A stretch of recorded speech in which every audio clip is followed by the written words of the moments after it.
Today we are going to update the firmware of your Netgear EX3700 using the Netgear support website. First, all you need to do is turn your Netgear Range Extender switch on. Go to your laptop or PC and visit my WiFi.X.net.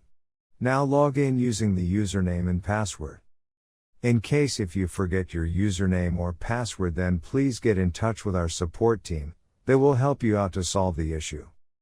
Once you are logged in successfully, the extender will automatically check for a new firmware update available and then click on the firmware update link.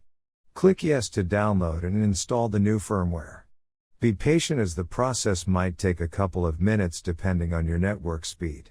Once finishes, the extender will reboot itself and all your devices will be disconnected. Connect your device and enjoy the extended network. Return to my Wi-Fi EXT website and log in to make sure everything is working fine. Before heading ahead into the video, in case you are facing any issue with your Netgear Range Extender device, get in touch with our Netgear experts.